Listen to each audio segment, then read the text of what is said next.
శాంతి శాంతి శాంతి అని మనం మౌనంగా ఉంటే మన పండగల పూటే మన ప్రాణాలు తీసేస్తున్నారు. అన్యాయాన్ని ప్రశ్నించాల్సిన నోళ్ళు సెక్యులరిజం ముసుగులో మూతపడితే గల్లీల్లో తిరిగే గూండాలే రాజ్యమేలుతారు. ఇది కేవలం ఒక వార్త కాదు, హిందూ యువకుడి రక్తంతో రాసిన పచ్చి నిజం.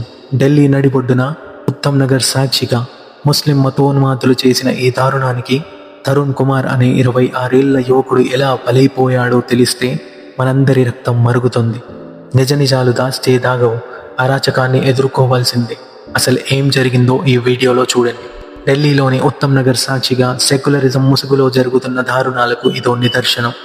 హోలీ పండుగల వేళ ఒక చిన్న నీటి వెళ్లిన తగిలిందన్న కారణంతో ముస్లిం వర్గానికి చెందిన నిజాముద్దీన్ అతని అనుచరులు కలిసి 26 ఏళ్ల తరుణ్ కుమార్ అనే హిందువుని కత్తులతో పొడిచి అతి కిరాతకంగా చంపేశారు.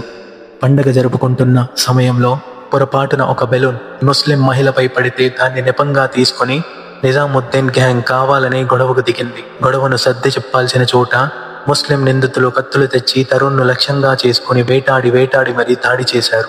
ఇది కేవలం ఆవేశంలో జరిగిన హత్య కాదు, ఒక హిందూ యువకుడిపై జరిగిన ఘోరమైన అటాక్. హిందువుల ఆగ్రహం చూసి ప్రభుత్వం దిగి వచ్చింది. ఈ రోజు నిందితుడు నిజాముద్దీన్ అక్రమ ఇళ్లను బుల్డోజర్లను పెట్టి నేలమట్టం చేస్తున్నారు.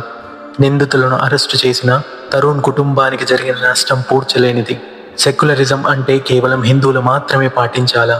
ముస్లింలు చేసిన ఈ అరాచకాన్ని సమాజం ఎందుకని ప్రశ్నించదు? తరుణ్ కుమార్కు న్యాయం జరిగే వరకు, నిందితులకు ఉరిశిక్ష పడే వరకు మనం విశ్రమించకూడదు. ఈ దారుణాన్ని అందరికీ తెలిసేలా షేర్ చేయండి. నిజ నిజాలు ప్రతి ఒక్కరికి తెలియాలి. జై హింద్, జై భారత్, భారత్ మాతా కీ జై.